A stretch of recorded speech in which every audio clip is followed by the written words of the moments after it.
Hallelujah. There was an encounter about 15 to 20 minutes ago, right over here. Brother David was standing right there, and I was standing right there.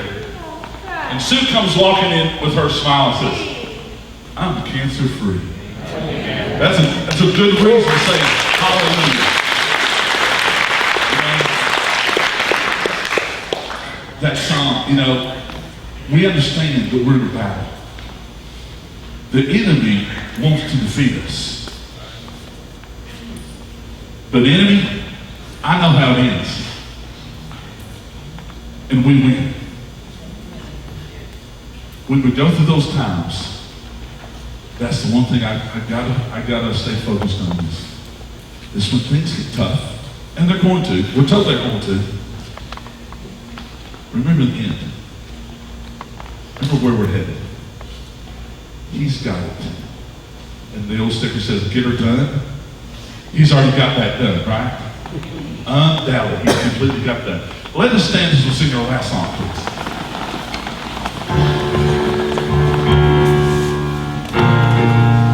This is that power that he promises us, and we'll have if we can trust him. I can see waters raging at my feet. I can feel the breath of those surrounding me. I can hear sounds of nations.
overcome death, hell, and the grave. Because of your victory, we can also have that victory. Father, thank you so much that because of your sacrifice, your awesome power, we can draw upon that same power and that overcame death, hell, and the grave. Father, thank you so much. When life gets tough, we just need to remember that you've already won the victory for us. We just need to understand, we just need to keep our eyes focused on the author and perfecter of our faith. Thank you so much. Father, as we open up your word this morning, I just pray that you would speak to us. Let us understand as sometimes the sand we think is falling around us, that we have this solid rock that we can stand. Thank you so much. We ask that you speak to us as only you can this morning. Amen.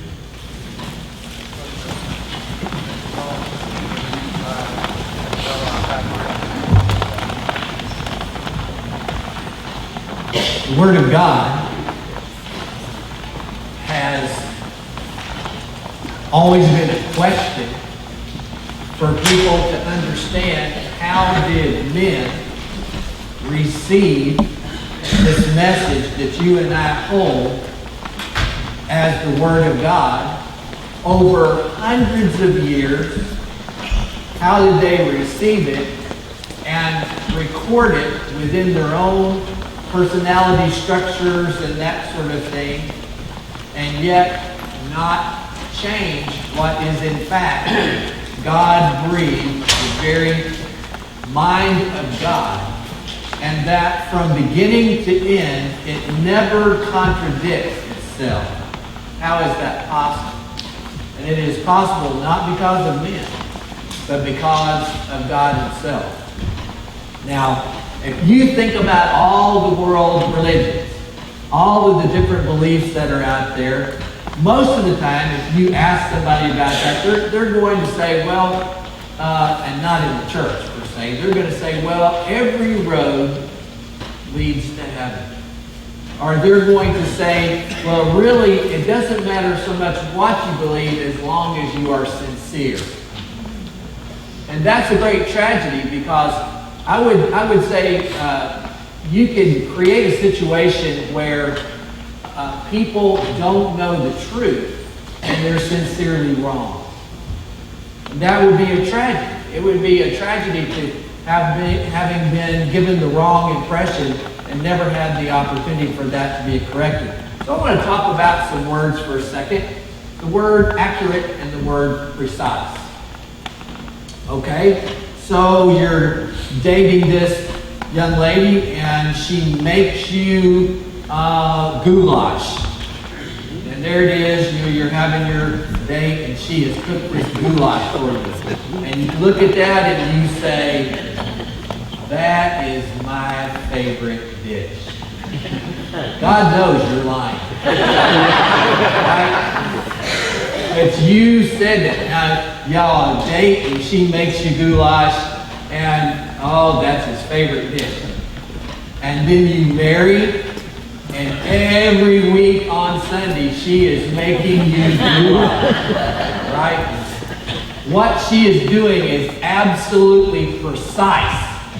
She is precisely producing what you said is your favorite meal over and over and over again.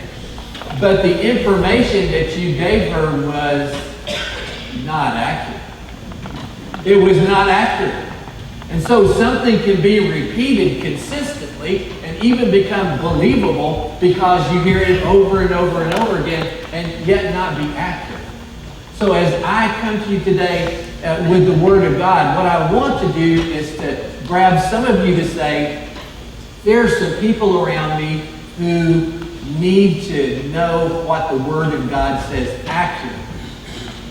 And it may make us both a little uncomfortable. It may be a little awkward to deal with the fact that maybe something that's a sincerely held belief of theirs, they may believe it precisely, but it's not accurate according to the Word of God. I think some of us today may be in a situation where we need to look at some of this and say, Am I in the Word faithfully enough that I understand it in an accurate sense? And not to say that I've got it all down, because the Word of God is consistent, but when we deal sometimes with human reasoning, sometimes we distort things to make them kind of come out the way we want. And folks, when we do that, you know what we have? Goulash. And so as you look with me today on a Bible verse, one that we just shared a moment ago, maybe we're going to stick together, 2 Timothy 2:15. As you look at that verse, I want you to understand this concept. There are some things where compromise is good. In politics, if we need a new highway, if we need a bridge repaired, if we need something of that sort, then we need to work together regardless of party, regardless of age or whatever it might be, because this road needs to be fixed. That bridge is dangerous. And so compromise is wonderful in that sense. But when it comes to the things that are the very breathed out words of God, we don't have the right to compromise those things. And certainly, as Mark has said, we're in a spiritual battle. We know who wins. We're on the winning side. But in the meantime, if we have a compromised message that we're sharing, or if we refuse to share a message and we compromise with the enemy to keep our mouths shut, then people are not going to have what's accurate. So Paul says to Timothy, be diligent. This is to stick with it. It is the word precise. To do something precisely. To do it diligently. To present yourselves approved to God as a workman who does not need to be ashamed. In other words, we won't come to a time when we stand before God and He's going to say, you adulterated my word. You contaminated it with your views, your traditions, your personal beliefs. We won't have to be ashamed because we'll accurately handle the word of truth. So the word is true.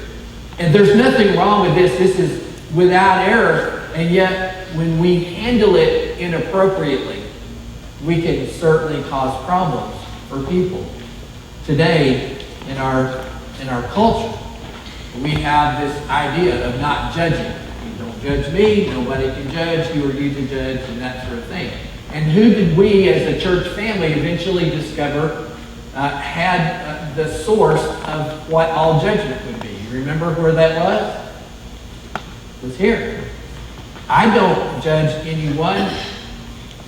I'm judged by this word. But not because God is angry, but because of His great love for us. He speaks to us this